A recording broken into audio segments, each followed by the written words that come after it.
ഇല്ല എന്നുള്ളതുമാണ് ഇതിലൂടെ നമുക്ക് മനസ്സിലാക്കാൻ കഴിയുന്നത്. ഇനി നമുക്ക് മുനമ്പത്തേക്ക് പോകാം. മുനമ്പത്ത് കഴിഞ്ഞ ദിവസം ഹൈക്കോടതി മുനമ്പത്തെ ഇപ്പോഴത്തെ വഖഫ് ബോർഡിനെ മരവിപ്പിക്കുന്ന ഒരു സാഹചര്യം ഉണ്ടായിരുന്നു. നമ്മളോടൊപ്പം ഫാദർ ജോഷി മയ്യാറ്റിൽ അച്ഛൻ ഇപ്പോൾ നമ്മളോടൊപ്പം ചേരുന്നുണ്ട്. ഫാദർ, എങ്ങനെ വിലയിരുത്താം ഈ കാര്യങ്ങളെ? ഇത് പ്രതീക്ഷ നൽകുന്നതാണോ? ഈ എന്തിൻ്റെ എന്ന് വെച്ചാൽ ഹൈക്കോടതി ഈ പുതിയ നിയമത്തിൻ്റെ അടിസ്ഥാനത്തിൽ പുതിയ അംഗങ്ങളെ നിയമിക്കണം, മുസ്ലിങ്ങളായ അംഗങ്ങളെ അടക്കം നിയമിക്കണം എന്നുള്ള അർത്ഥത്തിലാണോ ഇപ്പോൾ മരവിപ്പിച്ചിരിക്കുന്നത് പ്രവർത്തനങ്ങൾ? ഹൈക്കോടതി ഇപ്പോൾ ഇടപെട്ടിട്ടുള്ളത് അവിടെ 3-4 ഹർജികൾ ഉണ്ടായിരുന്നല്ലോ. അതെ. അപ്പോ അതിലേറ്റവും ശക്തമായ രീതിയിൽ ഒരു വളരെ വ്യക്തമായി 5 പോയിന്റുകൾ കൃത്യമായി കാണിച്ചുകൊണ്ട് ശ്രീ സ്റ്റാലിൻ ദേവൻ സാറ് അഡ്വക്കേറ്റ് ശ്രീമതി ലക്ഷ്മി ശ്രീധർ അവതരിപ്പിച്ച വാദങ്ങൾ അതിശക്തമായ വാദങ്ങളായിരുന്നു.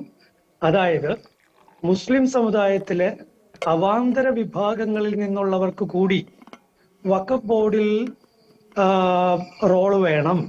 അത് ഈ നിയമം കൃത്യമായിട്ട് പറയുന്നുണ്ട്, അറിയാമല്ലോ. വഖഫ് നിയമത്തിലെ 14ാമത്തെ സെക്ഷനാണ് ഈ വഖഫ് ബോർഡിന്റെ നിയമനത്തെക്കുറിച്ചും സംഘടനയെക്കുറിച്ചും ഒക്കെയുള്ള നിയമങ്ങളുള്ളത്. അപ്പൊ അതിൽ വളരെ കൃത്യമായിട്ട് അവിടെ പറഞ്ഞിട്ടുണ്ട്. ഇപ്പോ ഇവിടെ കേരളത്തില് ഇപ്പോ 9 പേരാണ് ഇടത് സർക്കാർ 9 പേരെ മെമ്പേഴ്സ് ആക്കിക്കൊണ്ടാണ് ഈ ഒരു സംഗതി പുനഃസംഘടന നടത്തിയത്. ഈ 9 പേരും സുന്നി വിഭാഗത്തിൽപ്പെട്ടവരാണ്. അതാണ് ഇവിടുത്തെ നമ്പർ 1 വിഷയമായിട്ട് ശ്രീ സ്റ്റാലിൻ ദേവൻ സാറ് ചൂണ്ടിക്കാണിച്ചത്. കാരണം ഈ നിയമത്തിന്റെ സ്പിരിറ്റ് അനുസരിച്ച് മുസ്ലിം വിഭാഗത്തിൽ ഉള്ള അവാന്തര വിഭാഗങ്ങളിലുള്ളവരുടെ റെപ്രസെന്റേഷൻ അവിടെ ആവശ്യമാണ്. ഷിയയുടെ സാന്നിധ്യം ആവശ്യമുണ്ട്. ഇനി ബോറ, ഖഗാനി അങ്ങനെയുള്ള കൂട്ടരുണ്ട്, അവരുടെ സാന്നിധ്യം ആവശ്യമുണ്ട്. അപ്പോൾ അത്തരത്തിലുള്ള പ്രശ്നം ഇവിടെ ഗൗരവമായിട്ട് വന്നിട്ടുണ്ട്. 2, ശ്രീ സ്റ്റാലിൻ ദേവൻ സാറ് അവതരിപ്പിച്ച മറ്റൊരു കാര്യം, സംസ്ഥാന അസംബ്ലിയെ പ്രതിനിധീകരിച്ച് ഒരു MLA ഉണ്ടാകണം എന്നുള്ളതാണ്. അപ്പോ രസം എന്താന്ന് വെച്ചാൽ ഇലക്ഷന് 2 മാസം മുൻപാണല്ലോ ഈ വഖഫ് ബോർഡിനെ റീകോൺസ്റ്റിറ്റ്യൂട്ട് ചെയ്തത്.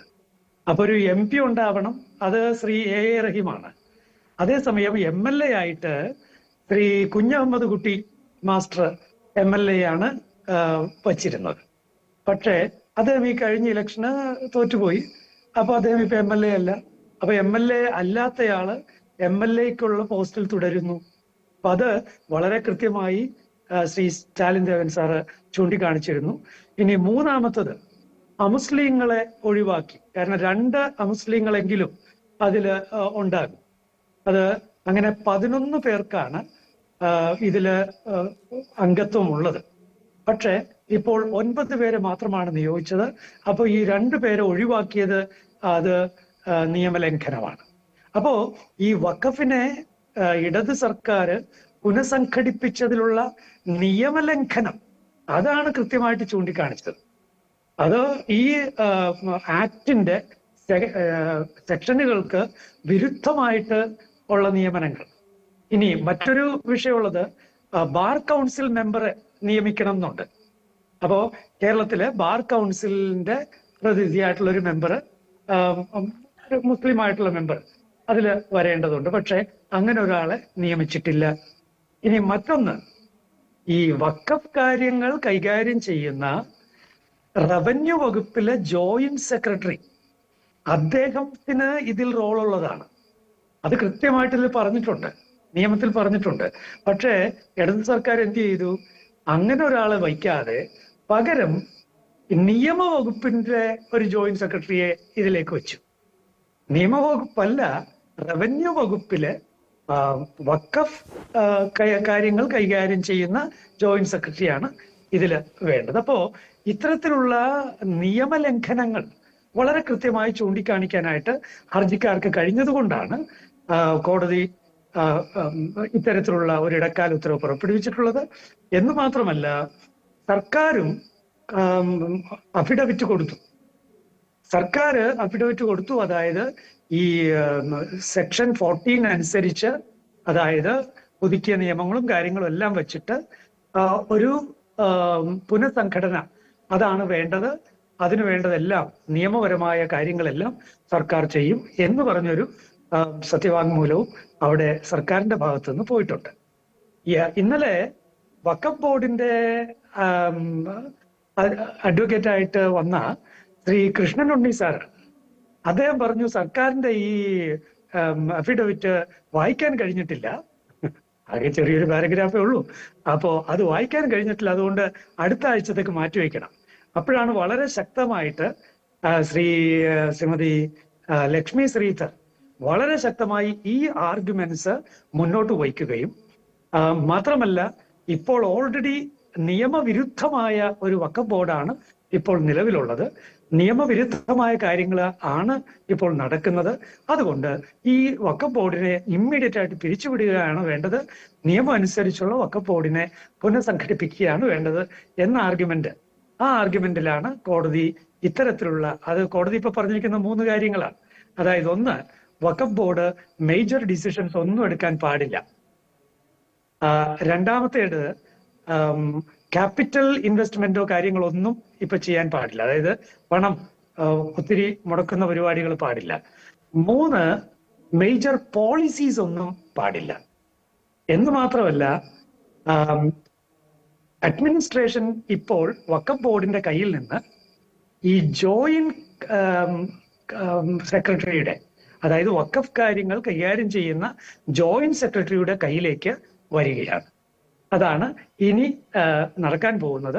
മിക്കവാറും അടുത്ത ബുധനാഴ്ച ഹൈക്കോടതി ഇത് വീണ്ടും പരിഗണിക്കുകയും വഖഫ് ബോർഡിനെ പിരിച്ചുവിടുക തന്നെ ചെയ്യും എന്നാണ് ഞാൻ മനസ്സിലാക്കുന്നത്. കാരണം അത്രയ്ക്ക് നിയമവിരുദ്ധമായ ഒരു പുനഃസംഘടനയാണ് ഇക്കാര്യത്തിൽ ഉണ്ടായത്.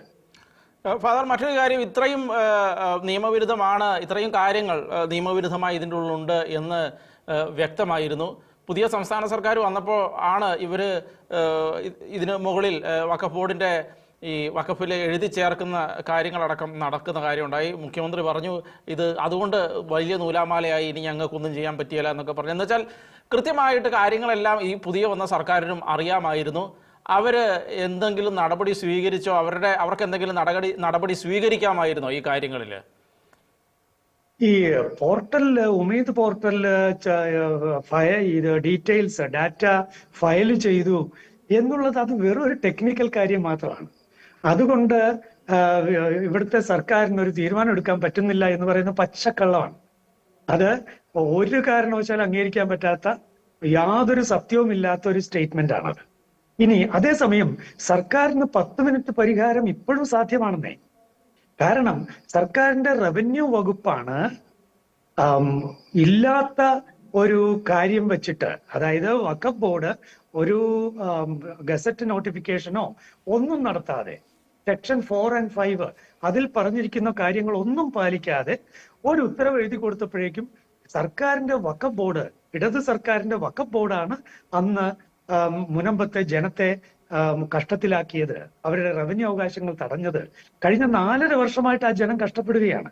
അപ്പോ ഈ സർക്കാരിന്, അതായത് VD സതീശൻ സർക്കാരിന് ആത്മാർത്ഥതയുണ്ടെങ്കിൽ, പറഞ്ഞ വാക്കിന് വ്യവസ്ഥയുണ്ടെങ്കിൽ, അല്പമെങ്കിലും മനസാക്ഷി ഉണ്ടെങ്കിൽ, 4.5 വർഷമായി അവിടെ റവന്യൂ തടങ്കലിലായിരിക്കുന്ന ആ ജനത്തെ ഫ്രീ ആക്കാവുന്നതേ ഉള്ളൂ. 10 മിനിറ്റ് ധാരാളം മതി. കാരണം എന്താണെന്നറിയാവോ? റവന്യൂ വകുപ്പ് ചെയ്ത ഒരു തെറ്റ്, ആ തെറ്റ് തിരുത്താൻ ഒരു ഓർഡർ സർക്കാരിന്റെ റവന്യൂ വകുപ്പ് തീരുമാനിച്ച ഒരു ഓർഡർ ഇട്ടാൽ മതി. ആ ഒറ്റ ഓർഡറിൽ ഞങ്ങൾ ചെയ്ത തെറ്റ് ഞങ്ങൾക്ക് മനസ്സിലായി, ഞങ്ങൾ ചെയ്യാൻ ഒരു ബാധ്യതയും ഉണ്ടായിരുന്നില്ല, നിയമപരമായി ഒരു കാര്യം ഇവിടെ നടന്നിരുന്നില്ല, ഗസറ്റ് നോട്ടിഫിക്കേഷൻ നടന്നിട്ടില്ല, പിന്നെ ഞങ്ങൾ എന്തിനാണ് ഈ പാവങ്ങൾ ഇത്രയും നാളായിട്ട് കഷ്ടപ്പെടുത്തുന്നത്, ഞങ്ങൾ അത് പിൻവലിക്കുന്നു എന്ന ഒരൊറ്റ ഓർഡർ, അത് ധാരാളം മതി. 4.5 വർഷമായി കൊടിയ അനീതി സഹിച്ചുകൊണ്ടിരിക്കുന്ന മുനമ്പത്തെ ജനത്തെ ഫ്രീ ആക്കാൻ. ബാക്കിയുള്ള കാര്യങ്ങളൊക്കെ നിയമപരമായിട്ട് നടന്നോട്ടെ എന്നേ. ആ ജനത്തെ ഫ്രീ ആക്കുക. സർക്കാരിന് ആത്മാർത്ഥതയുണ്ടെങ്കിൽ, ജനത്തോട് സ്നേഹമുണ്ടെങ്കിൽ, 610 കുടുംബങ്ങളുടെ കഷ്ടതകള് ഈ സർക്കാർ കാണുന്നുണ്ടെങ്കിൽ 10 മിനിറ്റ് പരിഹാരം ഇപ്പോഴും സാധ്യമാണ്. അത് സർക്കാർ ചെയ്യണം. അത് ചോദിക്കാൻ എന്തുകൊണ്ടാണ് ഇവിടെയുള്ള KRLCC ആ കാര്യം പറയാത്തത്? എന്തുകൊണ്ടാണ് ഈ റവന്യൂ വകുപ്പിന്റെ ഈ തെറ്റായ നടപടി പിൻവലിക്കണം സർക്കാർ എന്ന് പറയാൻ ഇവിടെയുള്ള KLCA എന്താ തയ്യാറാകാത്തത്?